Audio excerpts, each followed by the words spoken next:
Putin विरोधी रूसी businessman Oleg जेरिपिस्का का बड़ा दावा, अगले साल तक रूस का बुरा हाल होगा।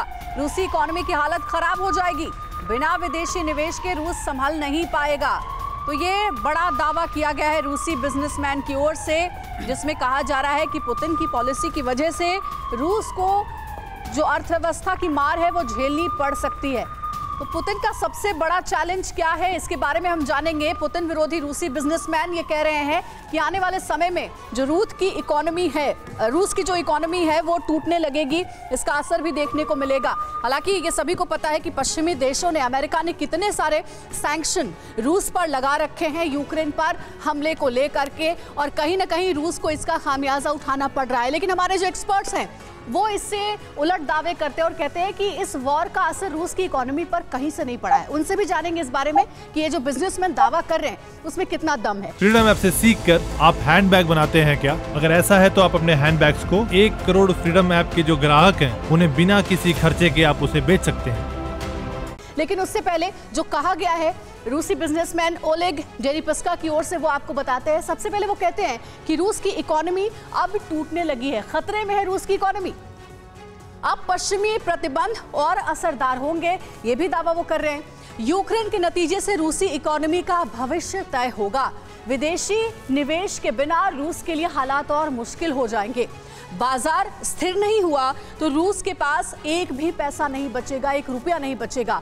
ओलेग जेरिपिस्का है रूसी बिजनेसमैन, वो ये दावा कर रहे हैं। कर्नल शुक्ला, हमने आपसे कई बार बात की और आप सबने यही कहा कि युद्ध तो जरूर यूक्रेन के खिलाफ रूस ने छेड़ा है, लेकिन रूसी इकोनॉमी पर इसका असर पड़ता हुआ उस स्तर पर नहीं देखने को मिल रहा है।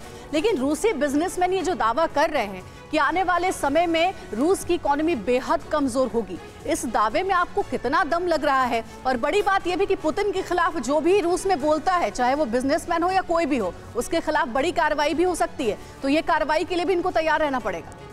बिल्कुल, कार्रवाई एक अपनी जगह है, वो अपना इंटरनल मैटर है। लेकिन अगर हम इकोनॉमी की बात करें, रशिया की इकोनॉमी कहीं से भी प्रेशर तो आया है उसके ऊपर, बिल्कुल आप बिल्कुल सही कर रहे हैं। लेकिन जो अगर आप वर्ल्ड से देखें तो उनके एक नया समूह बना है, चाइना, नॉर्थ कोरिया, इंडिया के साथ, ईरान के साथ आके, और इसके अलावा उनके जो आउटफ्लो है, उनका जो मेजर इकोनॉमी कमोडिटी जिसे बोलेंगे वो ऑयल है, तो वो ऑयल तो ऑलरेडी उनका बिक रहा है। उसके बाद अगर हम सेकंड इंडस्ट्री की बात करें, रशिया की सबसे बड़ी इंडस्ट्री है डिफेंस इंडस्ट्री। भले ही वो आज अपने हथियार बाहर किसी को एक्सपोर्ट नहीं कर रहे हैं, लेकिन अगर हम 1 साल में देखें, उन्होंने 1 साल में बिल्कुल मजबूत स्थिति से लड़ते रहे, तो इसका मतलब डेफिनेटली उनकी पूरी की पूरी व्यवस्था चल रही है, डिफेंस इंडस्ट्री पूरी तरह से कारगर है, चल रही है। तो किसी भी तरह से उनकी इकोनॉमी में कोई फर्क नहीं पड़ा है। और जितना ऑयल, अगर हम ऑयल की बात करें, पहले 4 महीने के अंदर जब युद्ध शुरू हुआ था, उसके पहले 4 महीने के अंदर उनके पिछले 3 क्वार्टर से ज़्यादा ऑयल की बिक्री हुई थी। और आने वाले समय में आज भी देश में, हमारा देश में, जैसे इंडिया के अंदर भी आ रहा है बहुत सारा ऑयल, तो ऑयल तो आ ही रहा है, और उनकी मजबूत इकोनॉमी तो ऑयल की ही है। तो उनकी इकोनॉमी में ज़्यादा फर्क नहीं पड़ रहा, और इनफैक्ट उनकी जो इंडस्ट्रीज है वो ज़्यादा चलती जा रही है। नहीं, डिपेंडेंसी भी नहीं है, बिल्कुल नहीं है। They are sustaining themselves. 1 साल में कोई फर्क नहीं है। फ्रीडम ऐप से सीखकर आप हैंडबैग बनाते हैं क्या? अगर ऐसा है तो आप अपने हैंडबैग्स को 1 करोड़ फ्रीडम ऐप के जो ग्राहक हैं उन्हें बिना किसी खर्चे के आप उसे बेच सकते हैं।